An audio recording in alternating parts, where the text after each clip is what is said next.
I have been working almost all day on a water loop filling system. I don't know if someone else has already done it. Someone probably has. I don't really care. This one is mine. Basically, the premise is that this is my cooling loop. It's going around the base doing whatever. And so it's counterintuitive because I have the insulated piping as my cooling loop and the radiant piping as something else. But whatever. So, of course, you always want to have like a nice little reservoir in case like whatever. You need to add to the loop or whatever. But the thing is that occasionally you need to cut stuff out of the loop, and so then your water storage will back up. Well, if you have another larger supply of water that basically is your reserve stockpile for your reserve stockpile, you can take care of that. Perhaps, this is where all of your pee and poop goes and your backlog for your, plants, or it's some big, huge, enormous pot, reservoir. Now, there is an already, known thing where you take two, hydrosensors, one up here and one up there, and then you let the water bounce up and down for draining and filling.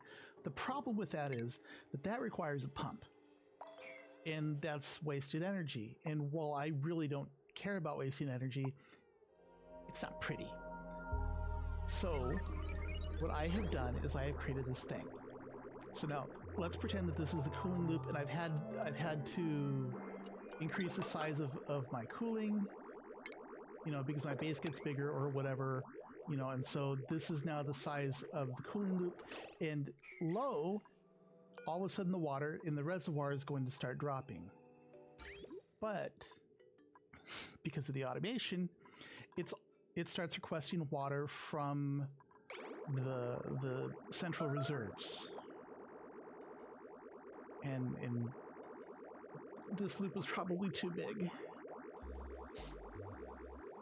Yes, this loop was too big. So let's connect these guys, and then we'll chop this off. Okay, so the loop is now smaller. So it's requesting water, and notice that when it's filling water, the water that's been going through the loop gets backed up until the reserves are at the right level, and then it starts coming in. However, you don't want too much water in. So you have another machine that's going to start telling the system to dump water out. And it's going to keep going in a back and forth like this until it reaches the equilibrium point. And notice, the loop has achieved the proper size. And then, I cut off part of my base. I no longer need to cool that. And so that means that all this excess water capacity is going back into the system, but that's too much. So it starts dumping the water out again. And this will bounce back and forth a little bit until it's in a safe range. I haven't exactly jiggered the numbers precisely to figure out, what the right range is. But if you always want to make sure that you have a high and a low point, as opposed to just, being able to request water when you don't have enough, you're gonna need two reservoirs. A tank that has your that cannot fill up totally, but that like this 30% plus another 5%. So it's your filling tank, or your max capacity, is going to be the requesting tank, the maximum of the requesting tank plus the minimum of the dumping tank. And I'm not sure precisely what the range is on when it's gonna, like a minimum value for the system. I just, set a small range here, and that seems to work. So with this being at 30, plus 5, 35%. That's, just under 2,000, and that's where this is. So the way that I got this working is with these liquid shutoffs and a bit of pain in the ass bit of logic to figure out, because I don't really understand much about how the logic in the game works, and I haven't really done logic in a long time. So important things are that the main reservoirs loop and the requesting loop have to be going in opposite directions, otherwise it won't work. Also, and the reason for that is because the dumping one and the requesting one have to be in the right order. White has to precede green, or the loop gets locked up. But I mean, we know that from just the output and the input. So white has to precede green, and then you just have this liquid shutoff.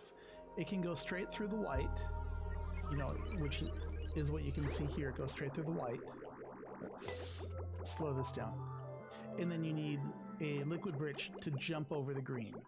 And the liquid bridge needs to be such that you cut the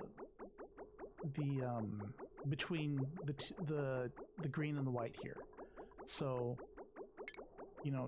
these are the two that need to be cut. And that's pretty much it. Here I have it larger to show and call out how the loop is going, so that there's more space. But you can get it pretty compact by squishing everything in. This is as small as I think it can be made, and that's pretty much it. Here I have a very small cooling loop. This reservoir just holds some, and if the water is cool enough, then it gets passed through. It'll get passed through into cooling loop, and if it needs cooling, then it'll get cooled a little bit and then go back into the tank before it gets sent out. And unfortunately, because of the requirement for 2 tanks to have a requesting and dumping automation, this has to get a bit bigger. But anyway, I was really happy figuring this out, because it has pretty much taken me all fucking day. And the bits of the automation that are relevant, the requesting tank, it's just a straight shot.